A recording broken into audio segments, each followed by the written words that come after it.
A starting cornerback for the Denver Broncos could be on the roster bubble in 2024 thanks to the NFL's new kickoff return rules. We're breaking down defensive players on the bubble at OTAs on today's episode, Locked On Broncos.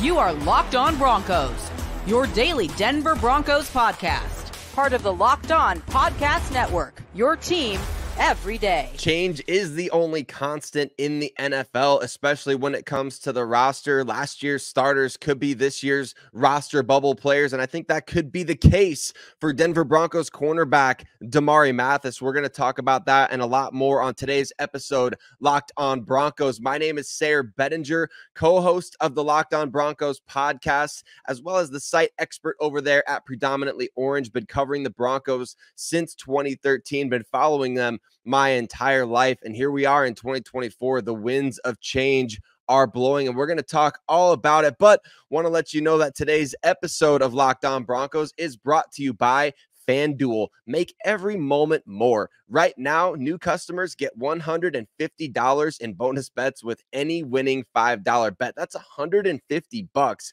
with any winning $5 bet. Visit FanDuel.com/lockedon to get started. And if you haven't already, go ahead and subscribe for free wherever you listen to podcasts, or if you haven't done so on YouTube where you can watch the show, jump over there, hit subscribe, and get us into your algorithm and get the latest on the Denver Broncos every single day. Broncos Country, let's talk about this because I think when you look at the cornerback position, of course, one side of the field is locked down by Pat Surtain II. We all know this. Pat Surtain is not going anywhere. Could be a candidate for a contract extension, I guess, over the summer as these prices continue to increase. Maybe the Broncos are looking at deals that are being thrown out there to players like Antoine Winfield, who reset the entire defensive back market. And they're like, hey, we better get things going with Pat Surtain.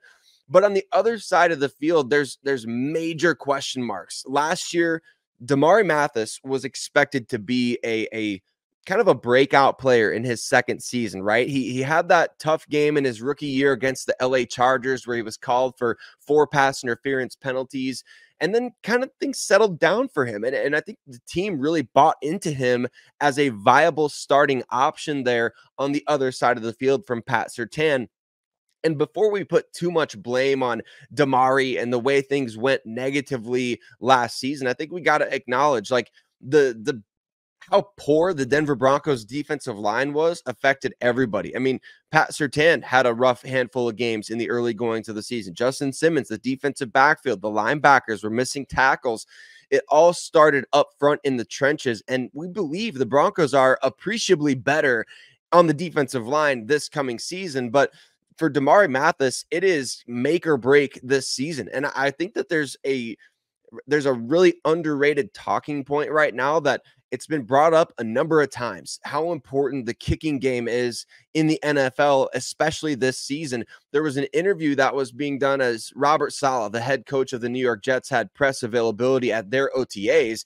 And he was asked about the kickoff return game and why did you sign Tarik Cohen? And he talked about the fact that last year there was the most returns any team had was 31. That was the Green Bay Packers. He expects this year there could be 100 return opportunities in the kickoff game for NFL teams. What does that mean? Why does that connect to Damarri Mathis? It's really pretty simple.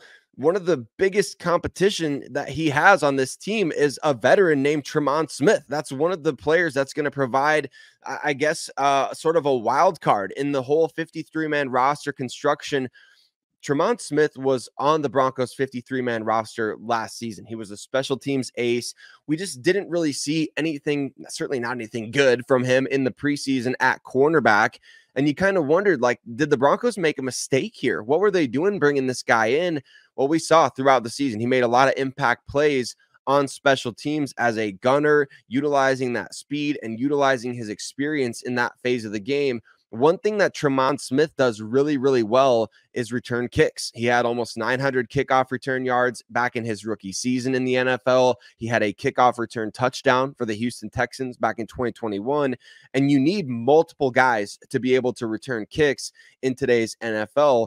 And Tremont is one of those guys who's going to do that for the Denver Broncos. He's been doing that at OTAs. As I was having a conversation the other day about this, Tremont is one of those guys who could push somebody like Damarri Mathis completely off the roster, because the Broncos drafted Riley Moss in the 3rd round of the 2023 NFL draft. Not only did they draft him in the 3rd round, but they traded up to get him. They traded one of their 3rd round picks in the 2024 NFL draft, along with a 4th round pick back in the 2023 draft, to move up to get Riley Moss. Now, want to see Riley get healthy, want to see him actually be out there participating in all of the offseason activities, because he was unable to do that, at least from training camp onward last year. And now he's dealing with some back spasms. But even with that, you have to wonder, is Damarri Mathis, like, could he be just straight up cut this offseason? I mean, there might be teams that would want to pick him up, but does he have any trade value after getting benched last season? I don't really know about that. I don't think that he would have much trade value there, unless there's some team that's really deep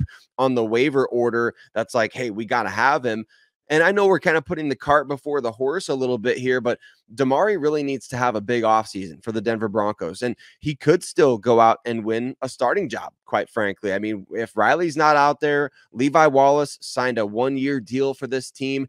And you need to have quality starters at the cornerback position. How much better can he be if the pass rush up in front of him is better? Like, you know, how much better can he be if the Broncos are playing a little bit more press man coverage this year? I think he can really excel there. So there's a lot of, you know, reasons to be optimistic about Damarri Mathis, but that Tremont Smith factor with the Broncos drafting Chris Abrams-Draine, bringing in Levi Wallace on the free agent contract, expecting Riley Moss to take a step forward this year. I mean, the writing seems to be kind of on the wall for somebody like Damarri. You have the slot cornerback position pretty well figured out with Jaquan McMillan. I think that's where Damarri is going to have to prove, hey, you can't cut me, because if Jaquan goes down, I can play in the slot for you guys.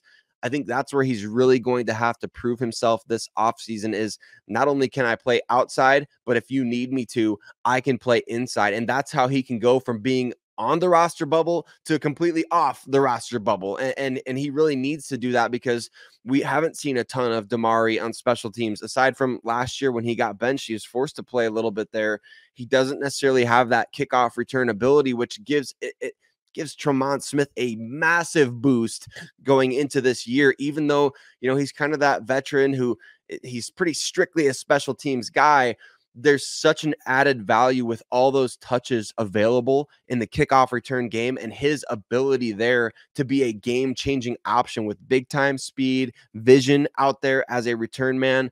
I think Tremont Smith is somebody that, man, Broncos fans, we can't be sleeping on Tremont Smith this offseason, and he could push a former starter like Damarri Mathis completely off the roster. So that's a huge opportunity for him, and it's a huge opportunity for Mathis to go out there and prove that he's indispensable defensively for this team, which is exactly what he needs to be. But Broncos country, what about the defensive line? Where can we factor in players like Matt Henningsen and even Ioma Uwazurike, especially with all the new additions on the defensive line? There's some defensive linemen that this team's drafted in recent years that could be on the roster bubble in 2024. We're breaking that all down up next on today's episode, Locked On Broncos.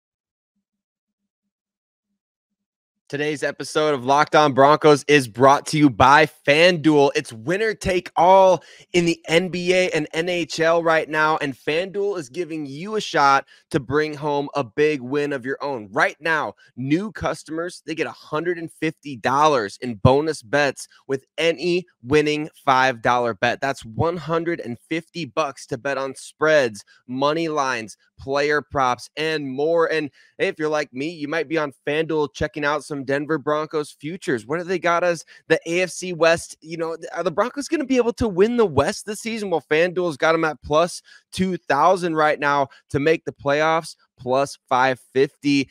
And you know what? I'll take those odds right now as far as how negative some people have been about the Denver Broncos. But you can go check out any of those bets and more at FanDuel. Visit FanDuel.com/locked-on and make every playoff shot count. FanDuel, America's #1 sportsbook.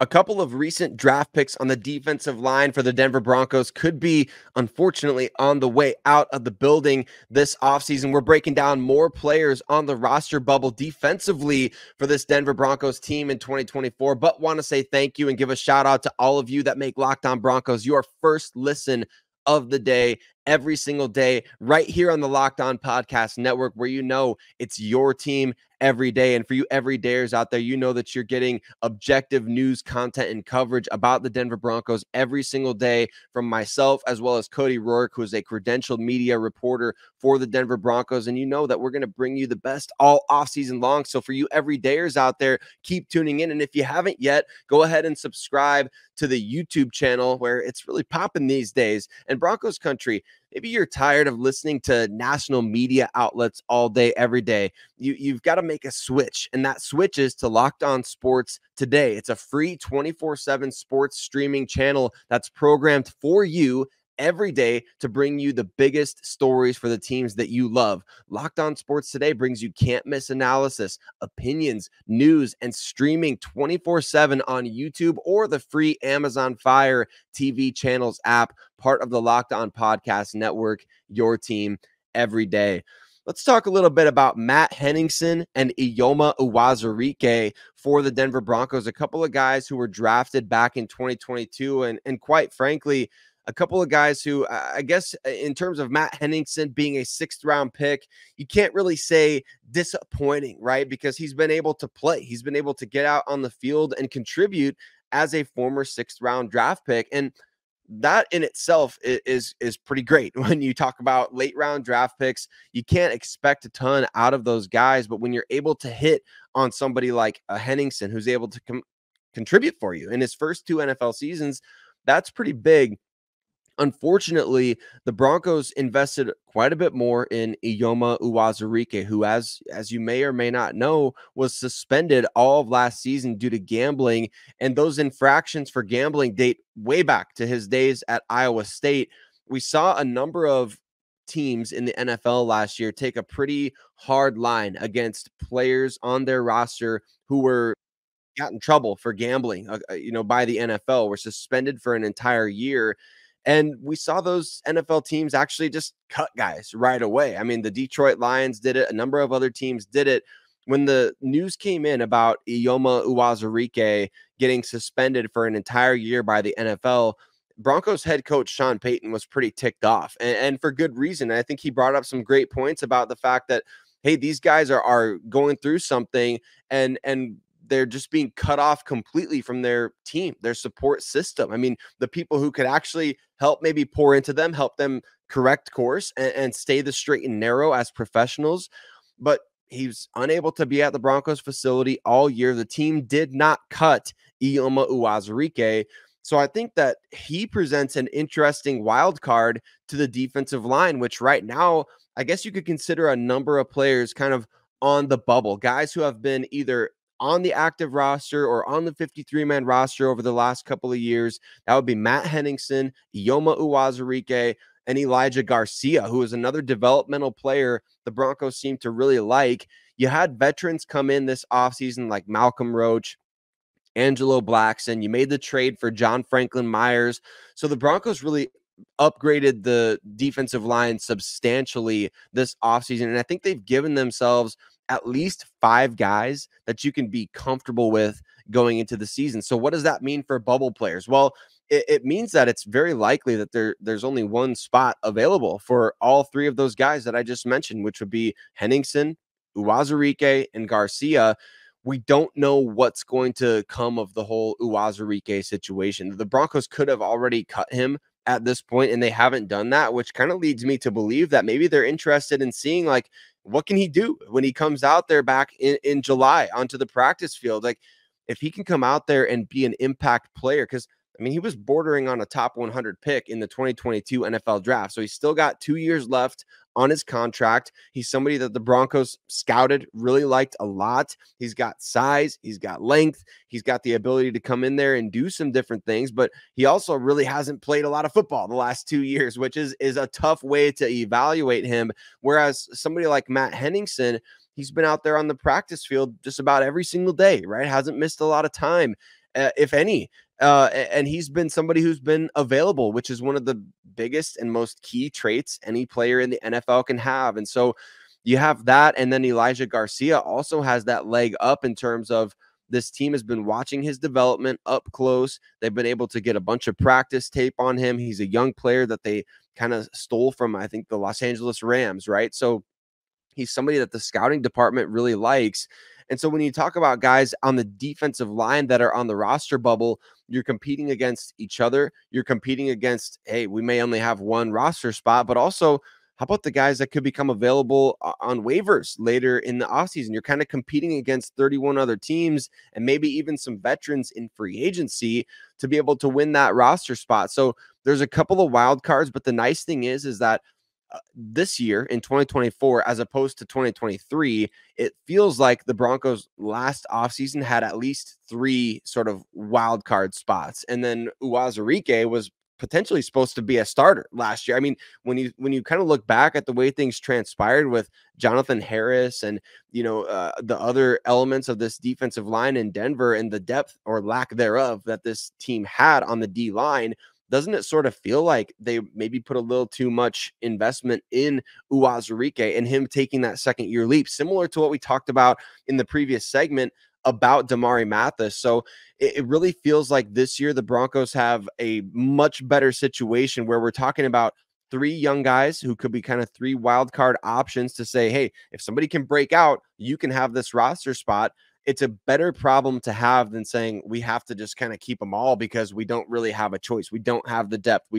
There's not guys out there available in free agency. We didn't get guys that we wanted in the draft. The Broncos are in a much better spot right now with a starting trio of Zach Allen, DJ Jones, John Franklin Myers, and then you've got Malcolm Roach behind them, and you've got Angelo Blackson in the mix now. If there's only one spot available, I think you're setting yourself up for success by having those young guys fight it out for that spot. So when you talk about guys on the roster bubble on the defensive line, I think it's a lot of young guys right here. And fortunately for the Denver Broncos right now, or maybe depending on how you look at it, if you're glass half full or glass half empty, you look at the other positions defensively, edge, safety, off-ball linebacker. These positions to me seem to be a lot more straightforward going into the year. And again, that could be a good or a bad thing. And we're going to talk about that upcoming next on today's episode, Locked on Broncos. This episode, Locked On Broncos, is brought to you by Game Time. How excited are you right now for the NBA Finals? Well, I guess if you're a Denver Nuggets fan, you might not be overly excited, but you know what? The Mavericks, they got some revenge there on the Timberwolves for all you Denver Nuggets fans out there. And you know what?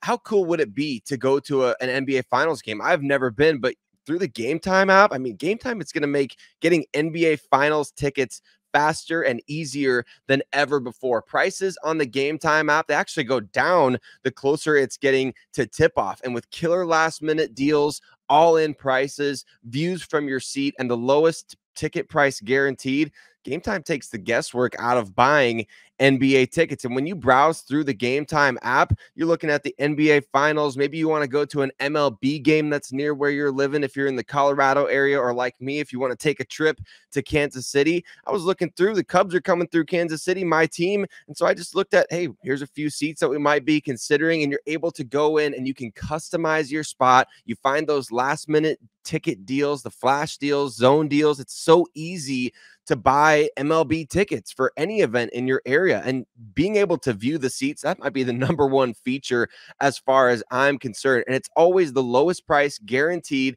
event cancellation protection, job loss protection. You could save up to 60% off buying last minute for sports, concerts, comedy, theater, etc. Flash deals, zone deals, all in pricing. Take the guesswork out of buying NBA Finals or any other tickets with Game Time. Download the Game Time app, create an account, and use code LOCKEDONNFL for $20 off your first purchase. Terms apply. Again, create an account and redeem code LOCKEDONNFL. That's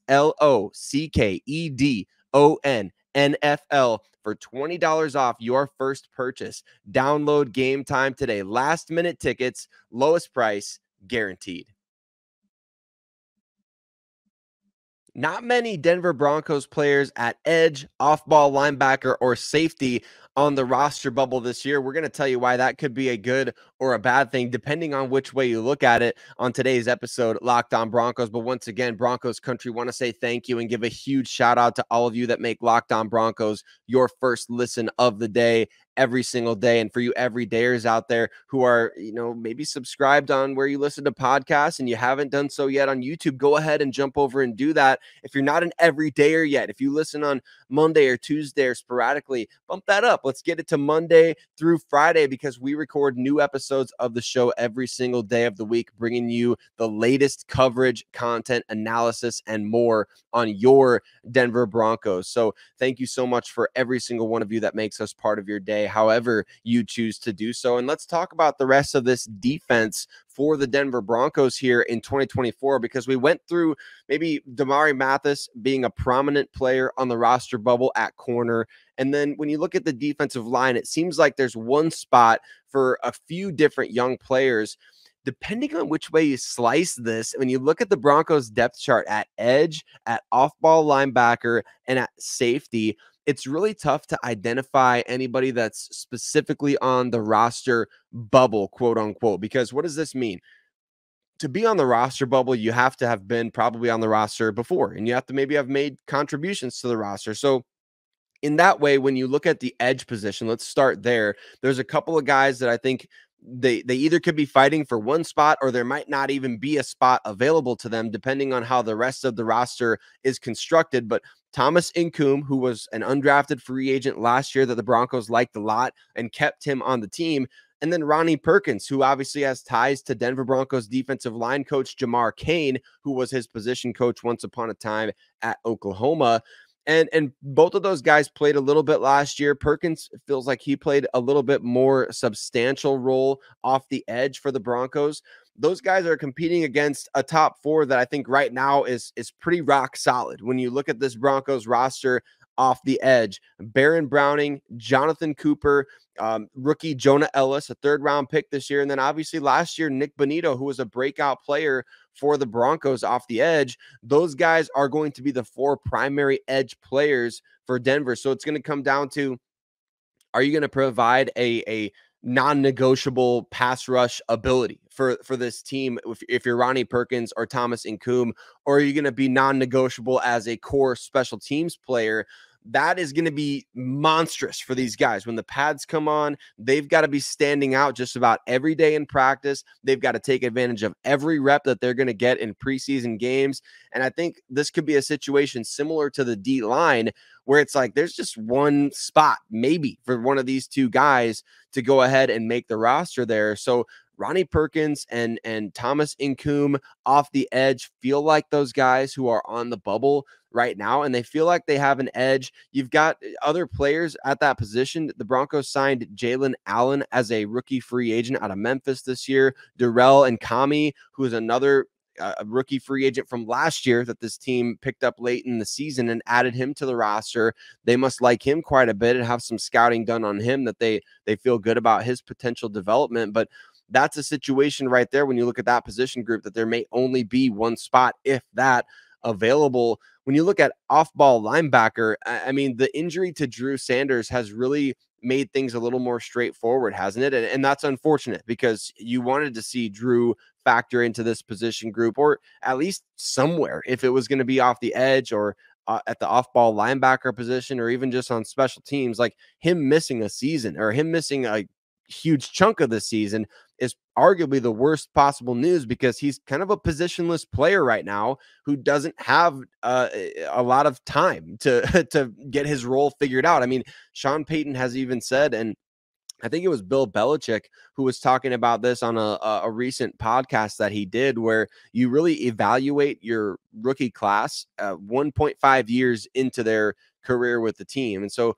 for Drew Sanders, like, what are we supposed to think after 1.5 years? He's not going to have played hardly at all. So I think it's unfortunately made this position group very straightforward, with Alex Singleton at the top, maybe a competition between Jonas Griffith, Cody Barton, and Justin Sternad. But the injury to Drew Sanders has really opened the door for a couple of undrafted rookies, right? And those guys specifically being Alec Mock out of Air Force and Lavelle Bailey from Fresno State. There's no really bubble guys there, though, because it's like, well, you could consider maybe Justin Sternad or one of the other two guys as roster bubble players if an undrafted guy comes in and it says, hey, I'm stealing your job.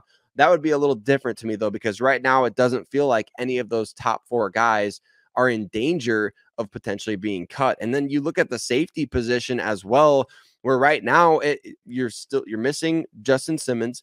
Delarian Turner-Yell is not likely to be ready for the start of the season after an ACL tear late last season. And so once again, you're talking about a very straightforward position group there with Brandon Jones at the top, along with PJ Locke, who Sean Payton said is developing into one of the key leaders on this defense in 2024. Caden Stearns, we still aren't seeing him consistently out there on the practice field. I mean, Caden Stearns, if anyone, needs a clean bill of health. He needs the opportunity to just, I mean, if he could just buy a year where he's like, you know what, I'm not missing any time, I think he could be a second contract player for the Denver Broncos. But to me, I don't view him as being on the roster bubble because the guys that are behind right now, I mean, it would take a huge effort from somebody like Devon Key, Omar Brown, Keydron Smith, Tanner McAllister. Like, those guys are unproven at this point, and it would require them to have a huge training camp, a huge offseason program, a huge preseason to take the roster spot of a former draft pick like Caden Stearns, who's proven he can attack the football in the air, he can rush the passer, he can blitz, he can do all these things except stay healthy. So we just need to see that from him. JL Skinner is another player that gets asked about a lot in the comment section and things like that when we talk about, all right, who are some young Broncos players to be watching for? When I've talked to Cody about what he's seen on the practice field, and you've heard him say this as well, I mean, it looks like and sounds like JL is out there moving pretty well in year two. And you always have a potential huge jump from year one to year two because things, quote unquote, slow down for these young players, right? And when they slow down for the young players, they're able to maybe increase their responsibilities. And for JL, we didn't even really see him last year on special teams, which was a huge bummer because, I mean, he's got the size, he's got the athletic talent, and he's kind of a headhunter out there at the safety position. So you really wanted to see that from him. You really wanted to see, hey, if he's not going to play defense, might as well at least throw him out there on special teams. He's going to have to do that this coming season for the Denver Broncos to prove that he can be that depth that they need at safety. Depending on what happens, I mean, he may even be the number 3 safety there. So, but when you hear those names, you don't really hear the name of anybody that's on the bubble right now, right? I mean, JL Skinner, is he on the roster bubble? Like, somebody would have to surprisingly steal a job from him or Caden Stearns. I don't think that puts them on the roster bubble. I think they're a little bit uncertain or unknowns at this point, but especially with Justin Simmons gone, with Delarian Turner-Yell being injured and having to kind of rehab and work his way back at the beginning stages of this season, man, it doesn't feel like there's really any Broncos safeties currently on the roster bubble. So like I said, you could view that as, man, they're one injury away from kind of needing to go out and maybe sign somebody at those 3 positions at edge, off-ball linebacker, or safety.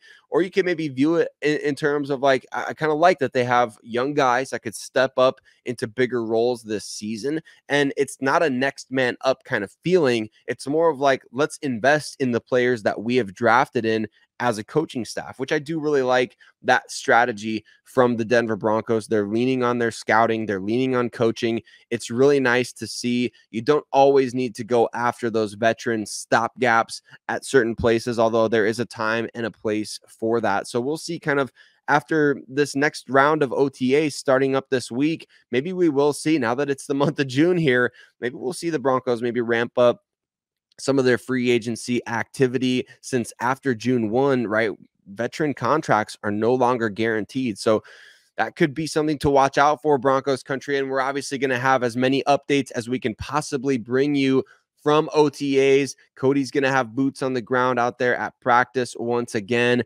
So Broncos Country, expect more updates throughout the week and more content for the offseason, right? It's kind of the dog days of the offseason. It's June. It's OTAs. Training camp is a ways away from right now, but we're going to bring you news, content, coverage, all things Denver Broncos, all offseason, every day of the week here in the offseason. Again, we can't appreciate you enough for listening, for making Locked On Broncos your first listen of the day. And again, make Locked On Sports Today your second listen. Go over there to the free 24/7 sports streaming channel, programmed just for you every single day. Broncos Country, we appreciate you, and we'll see you next time.